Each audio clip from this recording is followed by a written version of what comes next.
안녕하세요. 초록생활 구독자 여러분, 정재경입니다. 오늘은 식물 인문학에 대한 이야기를 나눠보려고 해요.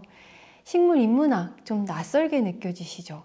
그럼 식물 인문학이란 무엇인가부터 시작해 볼게요.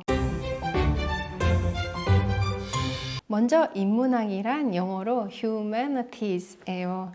인간의 경험, 사고, 문화, 예술 등을 다루는 학문 분야죠. 영어 어원은 라틴어 humanitas에서 유래되었어요. 이 단어는 인간의 본성을 의미해요. 로마 시대의 정치가이자 철학자인 키케로에 의해 웅변가에 관하여에서 처음 사용되었어요. 인문학은 인간 존재의 의미의 가치를 탐구해요. 나는 누구인가? 나는 왜 태어난 것인가? 같은 질문이 인문학적 질문이죠. 인문학은 사학, 철학, 역사학, 종교학, 신학, 언어학, 문학, 예술학 등 다양한 분야를 포괄해요. 인간의 사고와 감정, 문화와 예술을 이해하고 해석하는 데 초점을 맞춰요.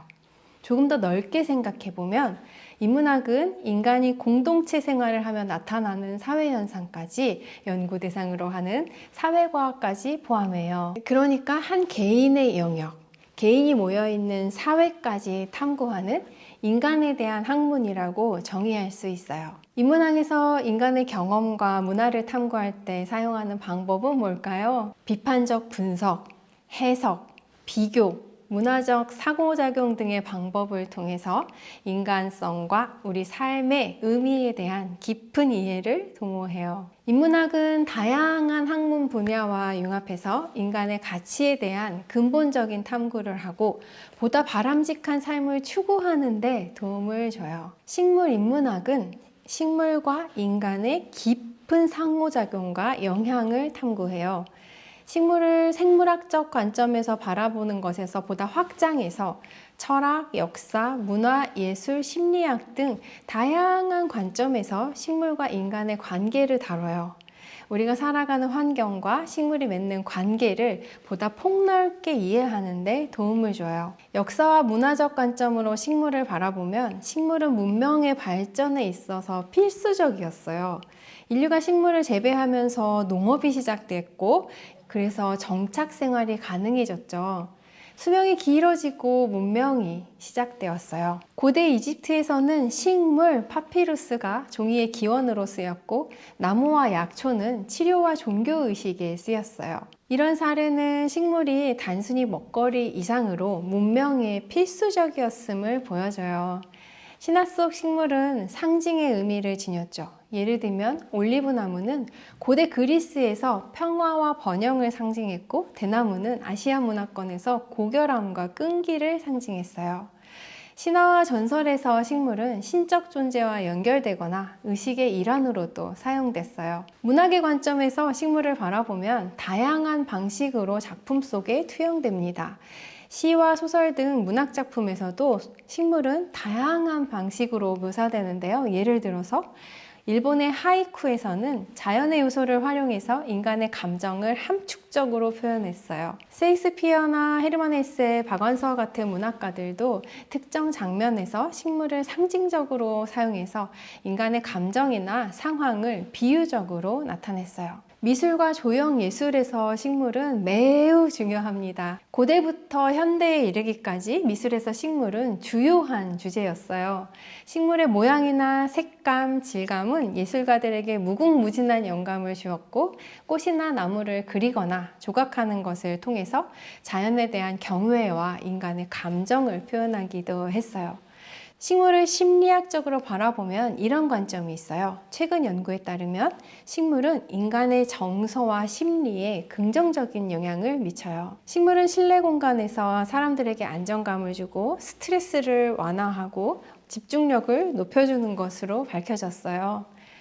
원예 치료가 생겨났고 정서적 치유와 스트레스 관리의 일환으로 사용돼요. 우리나라에서는 2021년 3월에 치유농업 연구개발 및 육성에 관한 법률이 국회 본회의를 통과해서 치유농업 관리사를 적극적으로 양성하게 됐어요. 철학에서는 인간과 식물의 공생을 강조하고 특히 환경 철학에서는 인간 중심적 사고에서 벗어나 자연과의 관계를 제고할 것을 제안해요. 모든 생명체가 서로 연결되어 있다고 보고 인간이 식물과 자연을 보호해야 할 도덕적 의무를 강조해요.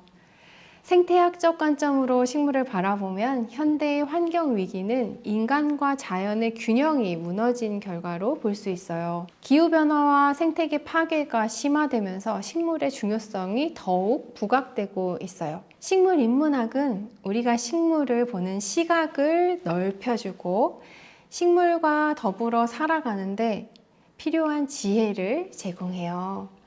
식물 인문학이란 식물을 통해서 인간에 대해 더 깊게 이해하고 보다 바람직한 삶을 추구하는 실용 학문이라고 할 수 있어요. 말로 표현하면 다소 어렵게 느껴지지만 식물이라는 렌즈를 통해서 인간 세상을 바라보고 그 깨달음으로 내 삶과 우리의 삶을 더 이롭게 하는 학문이에요. 대표적인 식물 인문학 도서로는 2014년에 한길사에서 출간된 박종환 작가의 저서 식물의 인문학, 2023년 학이사에서 출간된 이동고 작가의 식물에게 배우는 인문학 등이 있어요. 식물은 늘 그곳에 있어 소중함을 잘 알기 어렵죠.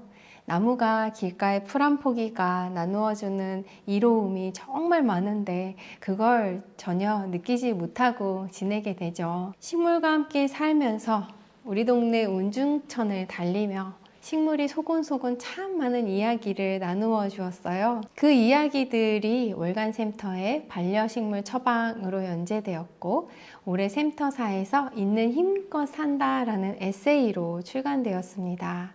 식물은 어떤 상황에서도 있는 힘껏 자기 할 일을 해요. 그 모습에서 큰 용기를 얻을 수 있었어요.